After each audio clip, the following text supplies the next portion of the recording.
نحمده ونصلي ونسلم على سيدنا ومولانا محمد رسوله النبي الأمين الحنين المكين الكريم الرؤوف الرحيم. أما بعد فأعوذ بالله من الشيطان الرجيم. بسم الله الرحمن الرحيم. قال الله تبارك وتعالى في الكلام المجيد فرقان الحميد. لقد خلقنا الإنسان في أحسن تقويم. صدق الله العظيم.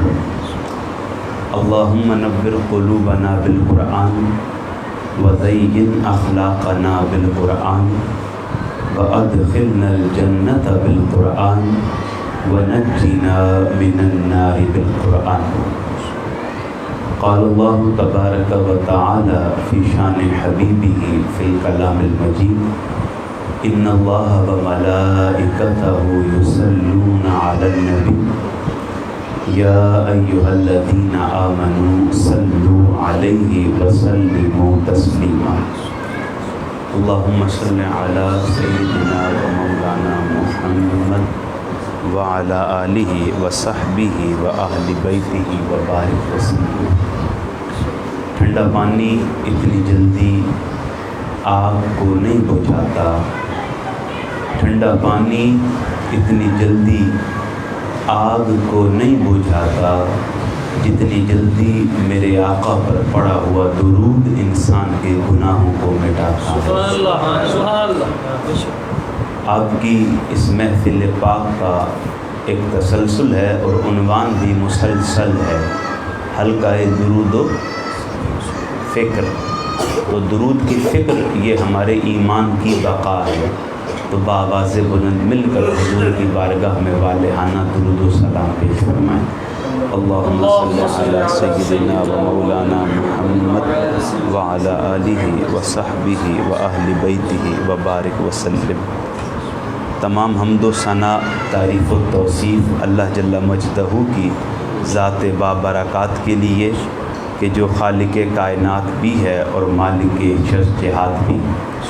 اللہ جل مجدہ کی حمد و ثنا کے بعد رسول رحمت، شفیع معظم، نبی محتشم، فخر عرب و عجم، سیاہ لامکاں، مکین کون و مکان حضرت محمد مصطفیٰ صلی اللہ علیہ وآلہ وسلم کے حضور ناز میں اپنی عقیدتوں، ارادتوں اور محبتوں کا خراج پیش کرنے کے بعد عالی مرتبت و محتشم سامعین کرام، اللہ رب العزت کا بڑا فضل اور کرم کہ جس نے ہمیں اپنی زندگیوں میں یہ توفیق خاص مرحمت فرمائی کہ آج ہم پھر ہفتہ وار اس نشست میں حاضر ہو کر اللہ اور اس کے رسول کا ذکر پاک کرنے کی سعادت حاصل کر رہے ہیں. آپ سب کو آواز آ رہی ہے؟ مجھے ایسا لگ رہا ہے کہ شاید آواز، یا مجھے لگ رہا ہے آواز کلیئر ہے، کوئی مسئلہ تو نہیں ہے، وہ انقطاع، وہ درمیان میں تعطل، سب کو کلیئر آ رہی ہے. چلو، تو اللہ رب العزت کا بڑا فضل اور کرم کہ جس نے اپنی توفیق خاص سے ہمیں اپنی زندگیوں میں دوبارہ یہ موقع مرحمت فرمایا.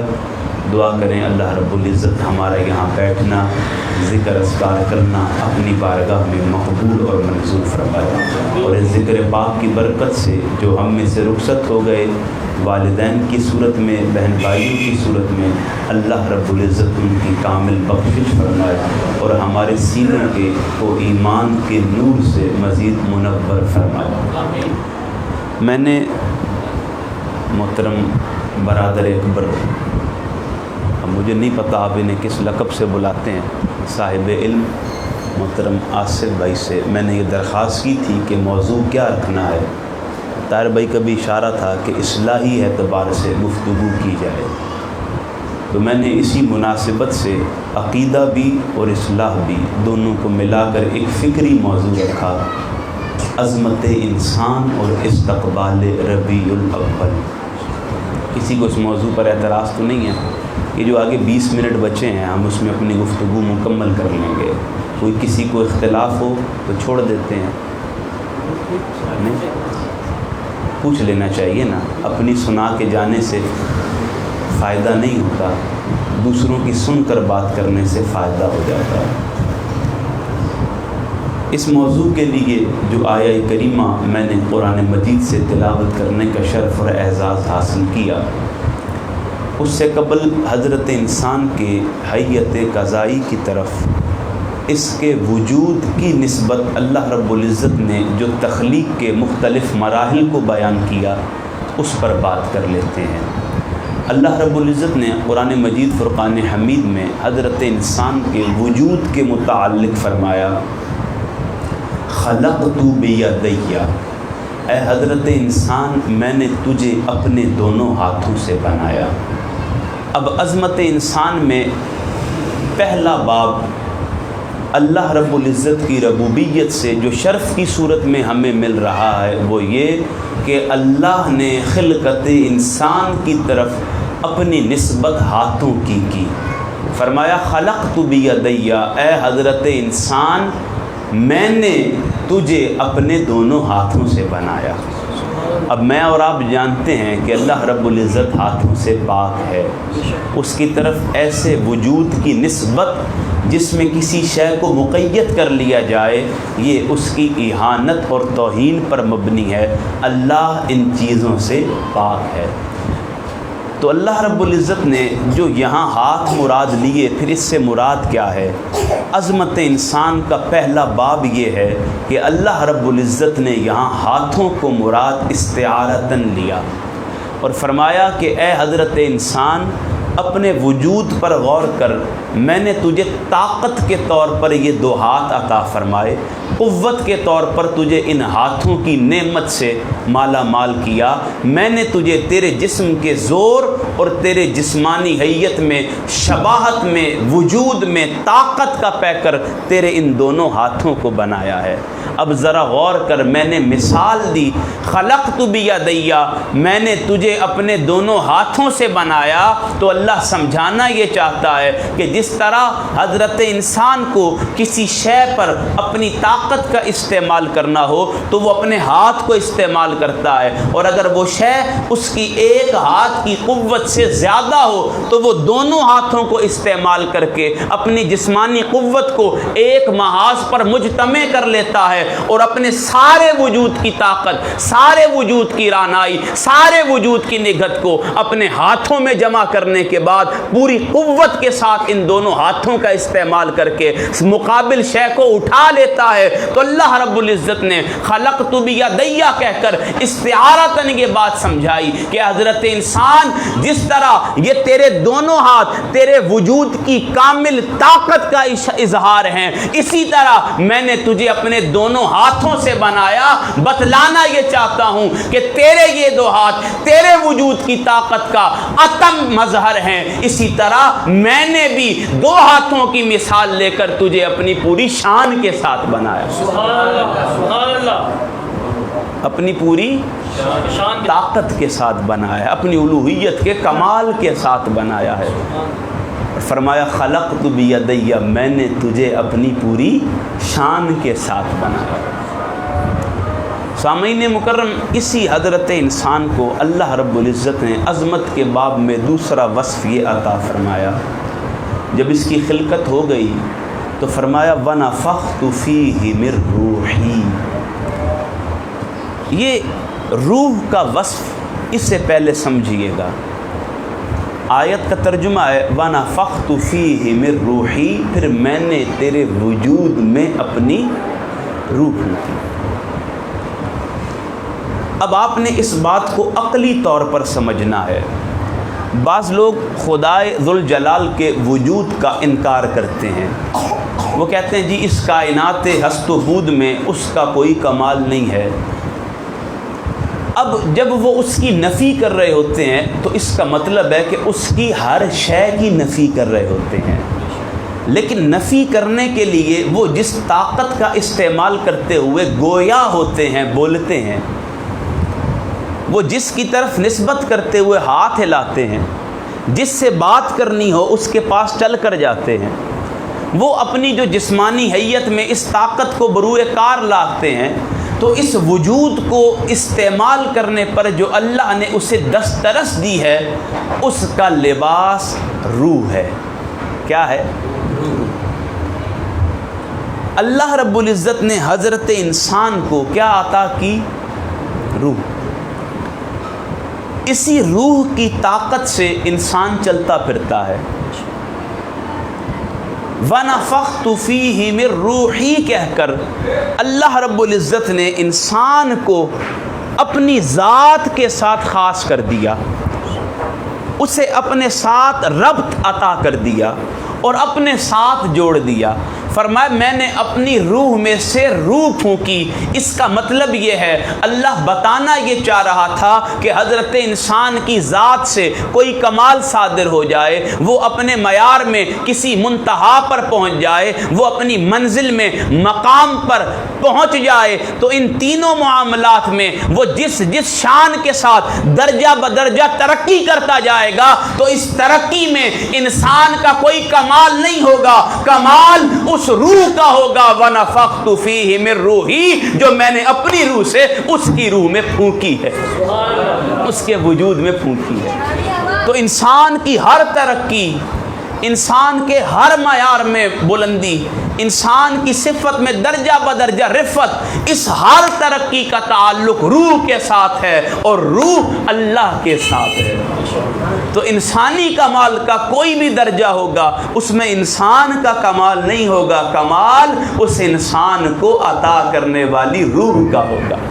اور وہ روح عطا کرنے میں اس روح کا کوئی کردار نہیں ہوگا، روح عطا کرنے والے مالک کا کرم اور فضل ہوگا.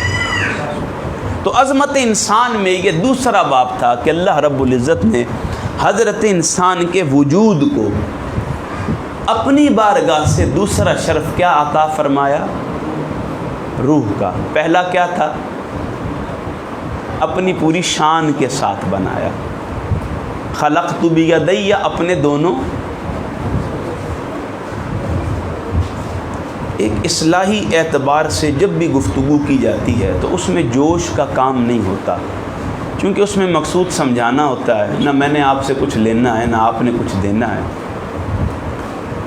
تو اس لیے جو بات میں کر رہا ہوں وہ فقط غرض اصلاح کی ہے. تو اصلاحی اعتبار سے ہم نے اپنے موضوع کو سمجھنا ہے، اور میں کوشش کروں گا کہ اب جوش رہنے دیا جائے بلکہ بات سمجھائی جائے.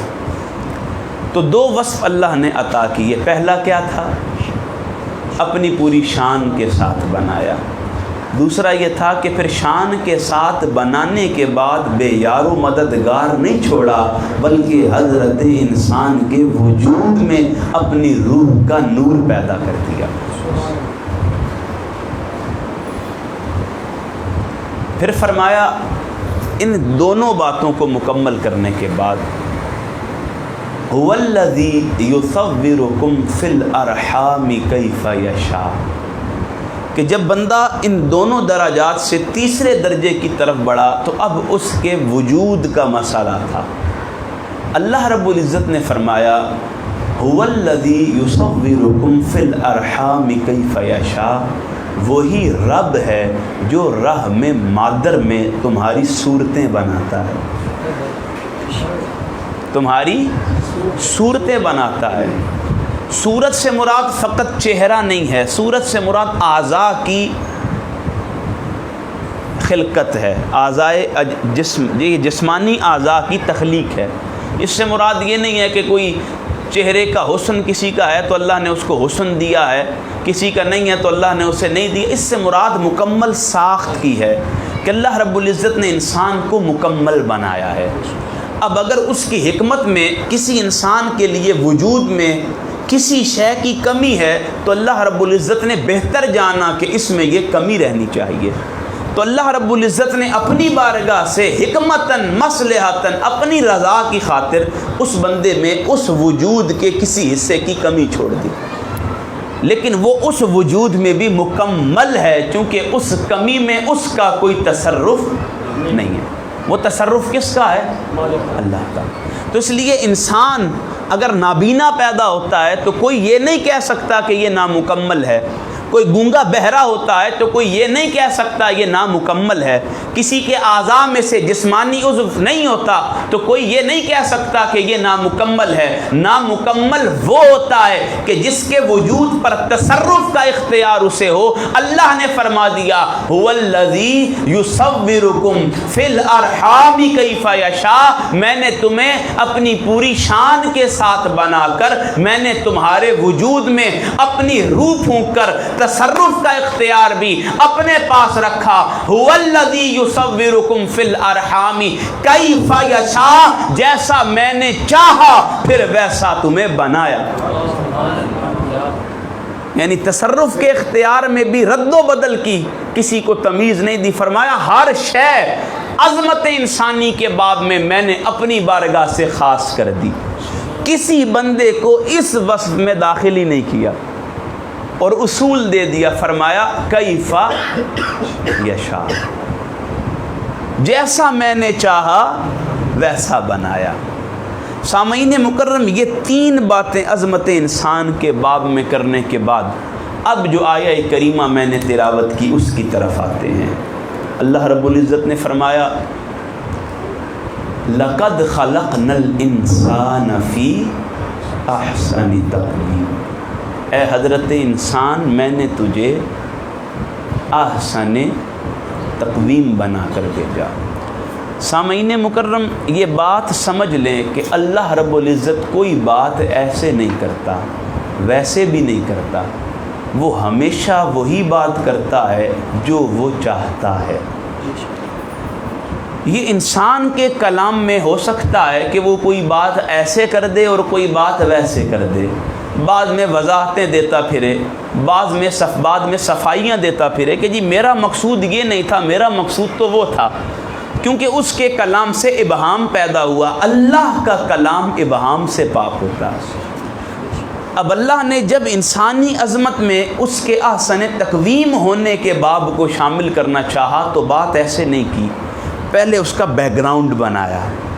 جو میں نے یہ 3 آیتیں اضافت کے ساتھ پڑھی، ان کے لیے اس کی وجہ یہ تھی کہ میں اس آیت تک پہنچنے کے لیے بیس بنانا چاہتا تھا. یہ بیس بنانا اللہ رب العزت کا طریقہ ہے. اللہ رب العزت نے ایسے نہیں کہا احسن تقویم بنایا، سب سے پہلے حضرت انسان کے وجود کی نسبت اللہ نے قسم کھائی. فرمایا والتین، انجیر کی قسم، والزیتون، زیتون کی قسم، وطور سینین، سینا کے پہاڑ، طور کی قسم، وہذا البلد الامین، امن والے شہر مکہ کی قسم. اب بزرگ بیٹھے ہیں، اللہ نے کتنی قسمیں کھائی؟ 4. کس کے لیے کھائی؟ میرے اور آپ کے وجود کو احسن تقویم کا شرف بخشنے کے لیے. یہ قاعدہ ہے عربی لغت کا. اللہ نے 4 قسمیں کھا کر جواب قسم کے طور پر فرمایا لَقَدْ خَلَقْنَا الْإِنسَانَ فِي أَحْسَنِ تَقْوِيمٍ. سامعین مکرم، عربی زبان میں قسم تاکید کے لیے آتی ہے، بات میں پختگی پیدا کرنے کے لیے آتی ہے، کلام کو مکمل کرنے کے لیے آتی ہے، جملے میں جامعیت پیدا کرنے کے لیے آتی ہے. قسم کسی خاص مقصد سے کھائی جاتی ہے. عربی زبان میں تاکید کے لیے قسم آتی ہے تو اللہ رب العزت نے حضرت انسان کے وجود کو بیان کرنے سے پہلے تاکیدات کے طور پر اپنے اس کلام کو پختگی اور بلندی عطا کرنے کے لیے 4 قسمیں کھا کر انسان کا احسن تقویم ہونا بیان کیا. اب یہاں ایک لطیف نقطہ سمجھیے گا. قسم کلام میں پختگی پیدا کرنے کے لیے آتی ہے، کلام میں وسعت اور تاکید پیدا کرنے کے لیے آتی ہے. مجھے بتائیں نا کہ اللہ کے کلام کو پختگی کے لیے قسم کھانے کی حاجت ہے؟ بولیں ذرا، آپ بھی بولیں. یہاں کو ٹکٹ لگا ہوا ہے، لگا ہوا ہے، یہاں کوئی ٹکٹ لگا ہوا ہے بولنے کا؟ اگر ہے تو پھر میرا سب سے زیادہ حق بنتا ہے پہلے بتا دوں. نہیں ہے؟ چلیے مسکرایا کرے. کریم آقا کا ارشاد ہے مسکرانا بھی صدقہ ہے، ٹھیک ہے، ہم سے مالی صدقے تو ویسے ہی نہیں ہو سکتے، تو مسکراہٹ کا صدقہ دیتے رہیں، تجارتیں ہوتی رہیں۔ تو اللہ رب العزت تو اپنے کلام میں پختگی پیدا کرنے کے لیے قسم کھانے سے پاک ہے، اسے تو قسم کھانے کی عادت نہیں ہے۔ انسان قسم کھاتے ہیں، مثلا طاہر بھائی نے مجھ سے کہا کہ علامہ صاحب میں آپ کو ماروں گا بطور مثال، یا میں نے ان کو کہا کہ میں آپ کو ماروں گا، تو سننے والا کہے گا ایسی آپس میں گپ کر رہے ہیں، لیکن میں کہوں طاہر خدا کی قسم تجھے ماروں گا، تو آپ کہیں گے طاہر بھائی سے اکیلے میں کہ اب اس سے بچ کے رہنا، اس نے قسم کھائی ہے خدا کی، یہ آپ کو ضرور مارے گا۔ تو سامعین مکرم، بلا تشبیہ و بلا مثال، قسم کلام میں پختگی، جامعیت، رفت، بلندی، کمال کے لیے آتی ہے۔ قسم سے آپ کے کلام کو طاقت ملتی ہے، اور اللہ اپنے کلام میں پختگی کے لیے قسم کھانے سے پاک ہے۔ اس کی ہر بات پختہ ہے، اس کی ہر بات جامع ہے، اس کی ہر بات مکمل ہے، اس کی ہر بات کامل ہے۔ اس کو قسم کھانے کی حاجت نہیں تھی، مگر حضرت انسان کے وجود کی عظمت، شان، رفت، بلندی، بڑائی اور اس کے مرتبے کو بیان کرنے سے پہلے اللہ رب العزت نے 4 قسمیں کھا کر بتا دیا کہ حضرت انسان تیری شان کا عالم یہ ہے، میری بارگاہ سے تجھے مقام یہ ملا ہے کہ میں 4 قسمیں کھا کر جواب قسم کے طور پر تجھے بتا رہا ہوں، تجھے ایسے یا ویسے نہیں بنایا۔ فرمایا احسن تقویم، میں نے تجھے اپنی بارگاہ سے احسن تقویم بنا کے۔ سبحان اللہ، سبحان اللہ، ماشاءاللہ۔ سامعین مکرم، اللہ رب العزت نے ہمیں احسن، مختصر سی میں یہ بات مکمل کر دیتا ہوں، 3 منٹ رہ گئے ہیں، پھر انشاءاللہ کبھی زندگی نے وفا کی تو اس میں جو میں نے ربیع الاول کے حوالے سے گفتگو کرنی تھی وہ میں پھر کبھی کروں گا، وہ بات وہیں پر مکمل ہے۔ اللہ رب العزت نے وجود انسان کو یہ 4تھی عظمت عطا کی، اور یہ عظمت مکمل ہے۔ 3 عظمتوں کے بعد کسی کے ذہن میں کوئی ابہام آ جاتا، شبہ آ جاتا، تو اللہ نے اس کی نفی بھی کر دی، اور اس کی پختگی کا عالم دیکھیں۔ 4 قسمیں کھا کر عظمت انسان کے باب کو مکمل کرتے ہوئے فرمایا اے انسان میں نے تجھے احسن، امام غزالی رحمۃ اللہ تعالی علیہ احسن تقویم کا معنی کرتے ہیں۔ آپ فرماتے ہیں کہ احسن تقویم سے مراد ہے اللہ نے حضرت انسان کو سونا بنایا۔ مفسرین نے یہ معنی نہیں کیا، امام غزالی محبت کا ایک معنی کر رہے ہیں، سونا بنا کر بھیجا۔ کیا بنا کر؟ سونا۔ امام غزالی فرماتے ہیں کہ اللہ رب العزت نے حضرت انسان کو احسن تقویم سے مراد سونا بنا کر بھیجا، خالص سونا۔ اور پھر آپ نے 7 تحقیق لکھی احیاء العلوم میں۔ امام غزالی فرماتے ہیں کہ سونا بنتا کیسے ہے؟ اللہ رب العزت کی 7 زمینوں میں سے 3 زمینوں کے کیمیائی اجزاء جب قدرتی طور پر آپس میں ملیں تو پتھر بنا۔ 4 زمینوں کے کیمیائی اجزاء قدرتی طور پر آپس میں ملے تو لوہا بنا۔ 5 زمینوں کے کیمیائی اجزاء قدرتی طور پر آپس میں ملے تو تانبا بنا۔ 6 زمینوں کے کیمیائی اجزاء قدرتی طور پر آپس میں ملے تو چاندی بنی۔ اور اللہ کی 7 زمینیں اور ان 7 زمینوں کے کیمیائی اجزاء جب آپس میں قدرتی طور پر ملے تو سونا بنا۔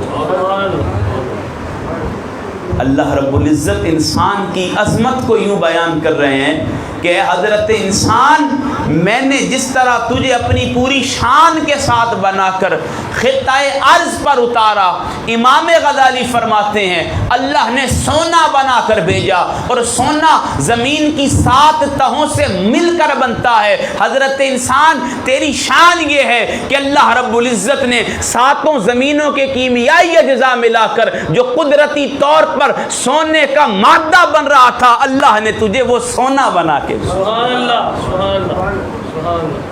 سامعین مکرم، یہ ہماری رفت اور بلندی ہے جو اللہ نے اپنی کتاب میں بیان کی ہے، اور ہمیں پھر اشرف المخلوقات کے لباس میں اس دنیا میں بھیجا ہے۔ اپنی تمام نوری ناری مخلوقات سے ہم بشر یعنی انسانوں کو اللہ رب العزت نے احسن تقویم کے ٹائٹل سے نوازا ہے۔ سامعین مکرم، اب فکر لیجئے گا کہ ہم اپنے وجود کے ساتھ کیا کر رہے ہیں۔ اللہ نے تو ہمیں یہ شرف اور اعزاز عطا کیا، یہ اپنی بارگاہ سے خاص پروٹوکول عطا کیا، کیا ہم بھی اس وجود کا اللہ رب العزت کے ساتھ عطا کی جانے والی نعمتوں پر بطور احسان کوئی حق ادا کر رہے ہیں؟ یہ سوال بھی اپنے آپ سے کرنا چاہیے نا۔ ہونا یہ چاہیے تھا کہ جس طرح ہم اپنے گھر میں 2-4 تولہ سونا ہو، 5 تولہ 8 تولہ سونا ہو تو اس کی حفاظت کے کتنے جتن کرتے ہیں۔ مثلا بعض ملکوں میں اگر آپ کے پاس سے سونا چوری ہو جائے تو آپ FIR کٹوائیں، چور پکڑا جائے تو سزا میں اس کے ہاتھ کاٹیں۔ بعض ملکوں میں جیل ہو جاتی ہے، بعض ملکوں میں مختلف سزائیں ہیں۔ اسلامی سزا یہی ہے کہ ہاتھ کاٹے جائیں گے۔ دنیا میں اگر کسی دنیا دار کا سونا چرایا جائے تو اس کے ہاتھ کاٹے جائیں گے، تو بتائیں نا کہ جو اللہ نے اپنی بارگاہ سے ہمیں خالص سونا بنا کر بھیجا ہے، ہم 60 سالہ 100 سالہ 1000 سالہ زندگی گزار کر جب اس کی بارگاہ میں جائیں گے اور اس کے خالص سونے میں اپنی 1000 سالہ زندگی کے اندر کھوٹ ملا کر نفسانی خواہشات کے غلبے کے ساتھ، اس کے دین کے راستے سے دوری کے ساتھ، اس کے تمام احکامات کی حکم عدولی کے ساتھ جب اس کی بارگاہ میں جائیں گے، دنیا کا حکم یہ تھا کہ سونے میں سے کمی کرنے والے کے آپ اور میں ہاتھ کٹوا دیتے ہیں، تو جس رب نے 4 قسمیں کھا کر خالص سونا بنا کر بھیجا ہے، بتائیں جب اس کی بارگاہ میں جائیں گے اور اس کے سونے میں کھوٹ لے کر جائیں گے تو وہ رب ہمارے کھوٹ کو قبول کرے گا یا نہیں کرے گا؟ بتائیں نا۔ سامعین مکرم، آج کی فکر یہ ہے کہ ہم نے عظمت انسان کو اس انداز میں سمجھنا ہے کہ جو اس نے وجود مسعود ہمیں عطا کیا ہے، پھر ہم نے اس وجود کا حق بھی ادا کرنا ہے، اس کے ساتھ اپنے تعلق میں وفاداری بھی رکھنی ہے، اس سے محبت میں استواری بھی رکھنی ہے، پھر وفاداری کے ساتھ اس کے تمام تر احکامات کی ادائیگی بھی کرنی ہے۔ کسی ایک حکم میں سکم نہیں آنے دینا، کسی ایک قول میں، کسی ایک عمل میں ہم نے بے قاعدگی نہیں آنے دینی، بلکہ جو اس نے بنا کر بھیجا ہے ہم نے وہی بن کر اس کی بارگاہ میں جانا ہے۔ اس کے لیے عمومی طور پر لازم یہ ہے کہ ہم اپنی زندگیوں کی سمت بدلیں، اپنے معاملات میں حسن اسلوب لے کر آئیں، اس کے دین کے ساتھ وفاداری لے کر آئیں۔ کریم آقا علیہ الصلوۃ والسلام کی زبان مبارک سے جو اللہ نے قرآن اور نبی کا مبارک فرمان ہمیں عطا کیا ہے، ہم اسے اپنی زندگیوں میں نافذ العمل بنائیں۔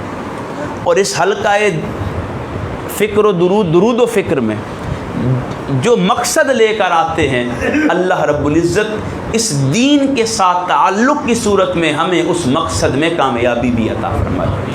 تو عظمت انسان کے 4 پہلو آپ نے سمجھ لیے جو اللہ نے ہمیں عطا کیے، لیکن یہ پہلو اس وقت تک فقط کتابی بات رہیں گے، اس کا آپ کو کوئی فائدہ نہیں ہوگا جب تک آپ اس عظمت کو سمجھنے کے بعد اللہ رب العزت کے بتلائے ہوئے احکامات پر چل کر نہیں دکھائیں گے۔